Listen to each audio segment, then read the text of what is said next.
Como o Você inferno acredita no existe, inferno? se Deus é amor? Acha que Deus seria capaz de construir um inferno? Aí tem essa batalha toda essa divergência teológica, filosófica, espiritualista, religiosa sobre o tema. Eu estava vendo um vídeo num podcast do Rodrigo Silva, que ele está sempre em podcast, é adventista, então ele tem uma visão um pouco fora do que crê, por exemplo, o catolicismo. O catolicismo é um segmento que acredita mais nessa questão do inferno, inclusive os padres na missa. Inclusive eu citei essa semana um frei que ele fala muito em pecado, que está aí rendendo muito no YouTube lives com 1 milhão de pessoas rezando o texto, que é o Frei Gilson. E ele fala muito em pecado e inferno, que está em luta contra o diabo, contra as hostes do demônio e tal. E ele se acha um iluminado que está conduzindo o povo a lutar e a orar, inclusive 3, 4 horas da manhã, rezando o texto, segundo ele, combatendo o diabo contra o pecado, para ninguém ir para o inferno. Quem não casa, quem não toma hóstia, quem não se confessa, quem não vai para a igreja, esses, segundo ele, não se salvam. É o que ele deixa claro. E o Rodrigo Silva, alguém perguntou a ele sobre a questão do inferno e o posicionamento dele foi de que Deus é amor. Então, qual era a graça que Deus veria ou por que Deus colocaria alguém para queimar eternamente se ele é amor? Ele não puniria. Então, se ele fizesse isso, a maioria fosse para o inferno, o diabo teria vencido. O diabo teria conseguido o intuito de pegar as pessoas e puxar para as trevas, e Deus teria prazer em torturar? É o que ele estava questionando. Mas não somos nós que criamos a Torá, os evangelhos, as cartas e tudo que falam claramente sobre a questão do inferno. E eles repetem o tempo todo que na Torá não tem diabo e na Torá não tem inferno. É o que eles repetem o tempo todo.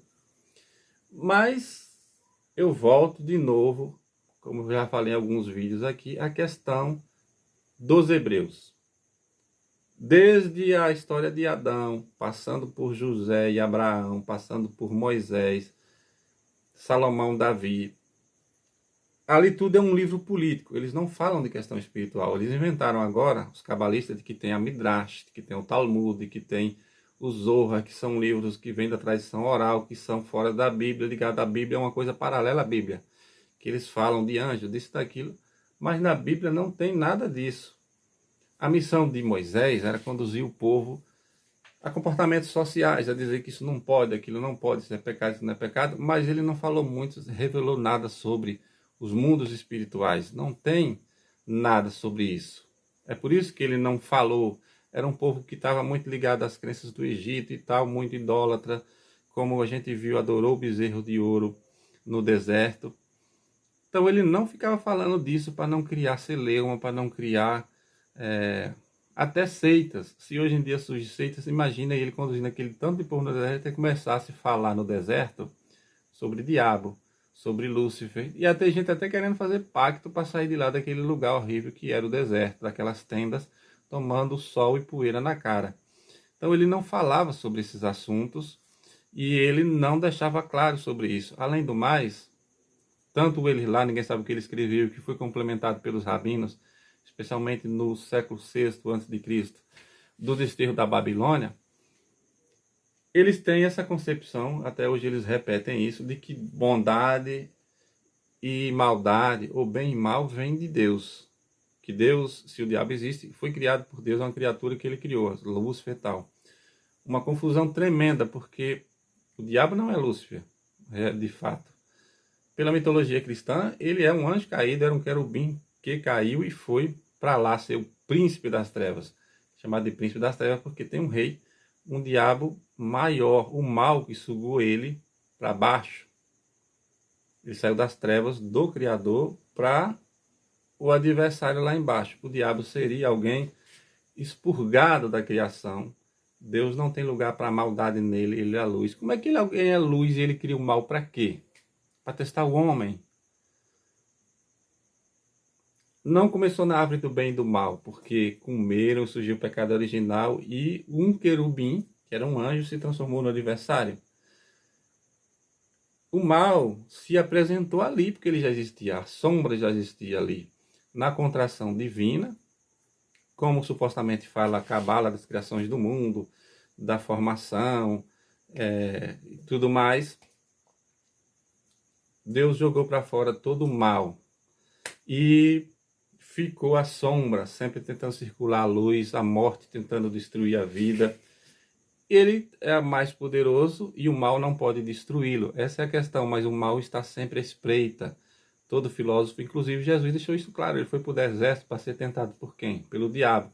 Aí algumas pessoas, nesse mesmo pensamento que tem os rabinos, de que tudo se encerra em Deus, diz que aquele Lúcifer, aquele Satanás, aquele tentador, era alguém de dentro de Cristo. Cristo era pureza. Ele tinha duas personalidades, humana e divina, mas a divina iluminava a parte humana. Não tinha diabo, não tinha medo, não tinha nada dentro dele. Tinha indecisões, tinha algumas dúvidas. Quando humano, quando jovem ali, ele cresceu e tal, algumas coisas que, pelo jeito, a memória dele, ele não lembrava de toda a parte celestial, inclusive se perguntasse de anjos, de tronos, de coisas, não era a missão dele falar e parece que ele não lembrava. Ele pode ter lembrado depois de ter ressuscitado. Ele estava como homem, tanto que ele se referia o tempo todo como filho do homem. Ele tinha algumas noções, ele falava de coisas celestes, do Pai e tal, e muita coisa ele pedia ao Pai, ele pedia luz ao Pai, porque a mente dele estava humana, estava limitada a um homem, não a um Deus naquele momento. E ele foi ter aquele confronto com o diabo. Não era um diabo de dentro dele, um arquétipo dele, não. Ele era a luz, ele era o Filho de Deus. Ele era a pessoa mais poderosa que pisou na terra. O diabo não estava dentro dele, não tinha nenhuma sombra de diabo dentro dele, não.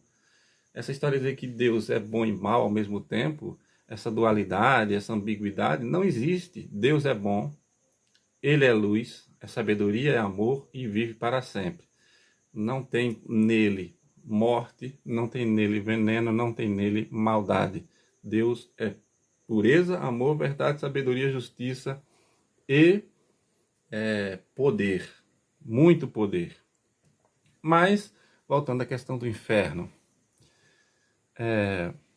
Claramente tem a passagem lá em que ele está conversando com Moisés e Abraão e que tem a parábola lá do mendigo que estava debaixo da mesa pegando comida e que ao morrer o rico que não dava comida ao mendigo foi para o inferno e ele pede para que molhe a ponta do dedo para molhar a língua dele porque onde ele estava era muito quente, citando claramente o inferno. E no Novo Testamento cita claramente essa possibilidade de onde haverá fogo, ranger de dentes e sofrimento eterno. Mas para fechar o vídeo, voltando à questão do Rodrigo Silva, ele disse que Deus não puniria, não seria tão mal de punir alguém. A questão de Sodoma e de Gomorra é o quê? Pelo pecado, as pessoas foram queimadas vivas, segundo a história. A mulher de Ló virou uma estátua de sal só porque desobedeceu e olhou para trás. Então não existe castigo. Um filho de um sobrinho de Moisés, só porque entrou próximo à arca, um raio fulminou ele na mesma hora.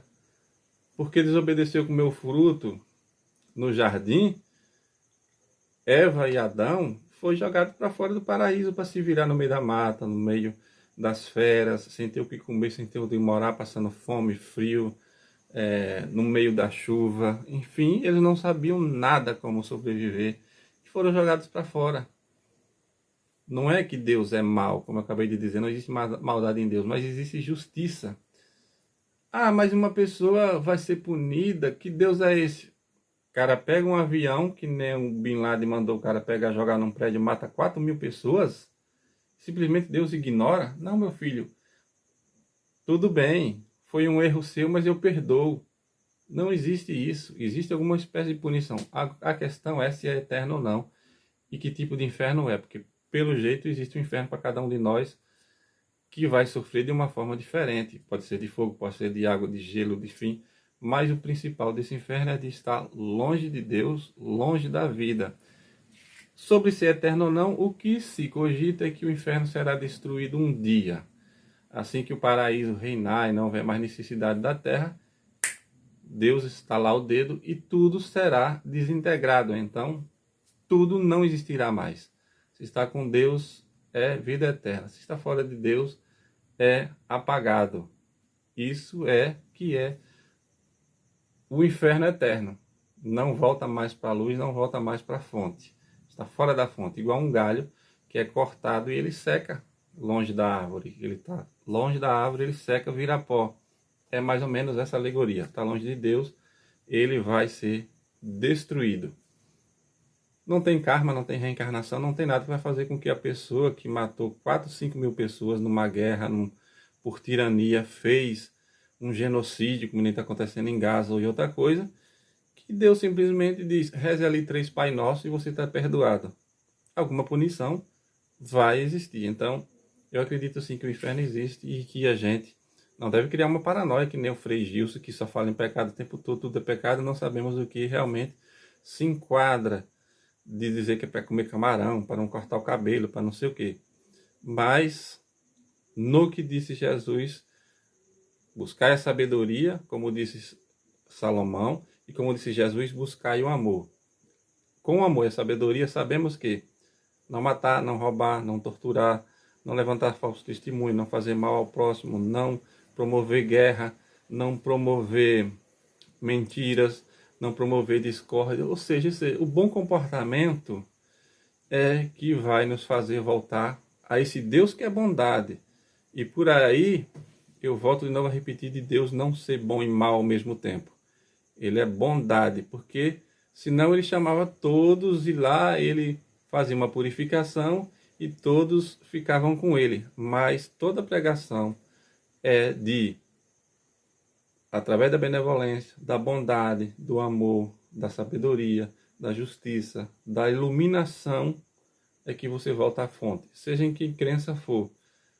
É que na árvore da vida da cabala. Para subir é no direito ali o caminho da mão direita de você ascender pela bondade, pelo amor, pela verdade, pela justiça, pela benevolência.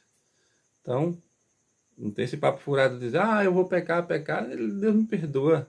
Na hora eu peço perdão, ele me perdoa. Não. Não existe isso. Deus é amor, mas é justiça. Não existe o amor sem a justiça.